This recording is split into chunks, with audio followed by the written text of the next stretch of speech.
ప్రేమించి పెళ్లి చేసుకున్న తన కుమారుడు ధనుంజయపై తమపై పోక్సో కేసు పెట్టి జైలుకు పంపిన వారు నేడు అదే మైనర్ అమ్మాయిని వేరే అబ్బాయితో పెళ్లి చేసిన వారిపై కేసు నమోదు చేసి తమకు న్యాయం చేయాలని ఎర్ర స్వరూపారాణి అధికారులను వేడుకుంది.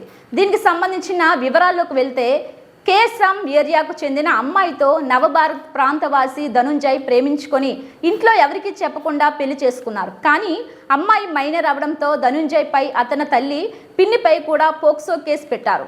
కాగా జైలు నుండి విడుదలైన తర్వాత అమ్మాయి మేజర్ అయిన తర్వాత పెళ్లి చేస్తామని చెప్పి ఎవరికీ తెలియకుండా మళ్ళీ అమ్మాయిని కోదాడికి చెందిన అబ్బాయితో పెళ్లి చేస్తున్నారని తెలిసి 1098 చైల్డ్ వెల్ఫేర్ అధికారులకు చెప్పినా కూడా ఎవరూ స్పందించలేదని ఆమె ఆవేదన వ్యక్తం చేశారు. దళితులైన తమకు న్యాయం చేయడానికి అధికారులు ఎందుకు తాత్సారం చేస్తున్నారో అర్థం కావడం లేదని, మైనర్ వివాహం అంటూ మా అబ్బాయిని జైలుకు పంపిన అధికారులు మళ్ళీ జరిగిన మైనర్ వివాహంపై స్పందించి వారిపై కూడా చట్టపరమైన చర్యలు తీసుకోవాలని కోరారు. మీ అబ్బాయితోనే పెళ్లి చేస్తామని చెప్పారు. సరేనే ఒప్పుకున్న తర్వాత ఫోక్సో కేసు వేయించారు. మేము స్టేషన్ బెయిల్ మా బాబు జైలుకి వెళ్ళి వచ్చాడు. జైలుకి వెళ్ళి వచ్చినాక మైనర్ అబ్బాయి కదా, ఫోక్సో కేసు అయిపోయాక మేజర్ అయినాక పెళ్లి చేస్తామని చెప్పారు, మాట ఇచ్చారు.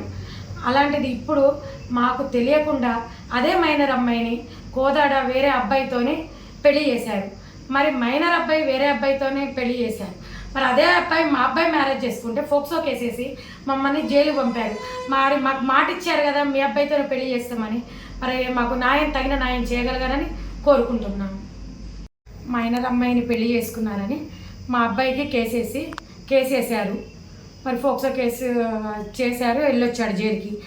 మరి అదే మైనర్ అమ్మాయిని మరి అమ్మాయి నాకు పెళ్లి సంబంధాలు చూస్తున్నారు, నన్ను తీసుకెళ్ళిపోవని వచ్చి మెసేజ్ పెట్టింది. బయటకు వచ్చేసాను, నన్ను తీసుకెళ్ళిపోండి అని మెసేజ్ పెట్టింది. మెసేజ్ పెడితే 1098 వాళ్ళకు ఫోన్ చేశాము. వాళ్ళు చర్య తీసుకుంటామన్నారు, ఇంతవరకు చర్య తీసుకోలే. మరి ఇప్పుడు అదే మైనర్ అమ్మాయిని వేరే అబ్బాయితో పెళ్లి చేశారు.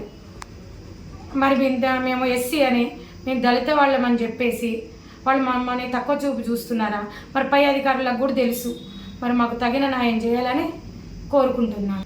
మరి ఆ అమ్మాయిని తీసుకుపోయి అక్కడ పెళ్లి చేసిన వాళ్ళందరి మీద, వాళ్ళ మేనమామ ముఖ్యంగా, వాళ్ళ మేనమామ, వాళ్ళ తల్లిదండ్రులు, అన్నదమ్ములు చేసిన వాళ్ళందరి మీద కూడా చట్టపరిహారంగా చర్య తీసుకొని మాకు తగిన న్యాయం చేయాలని కోరుకుంటున్నాను.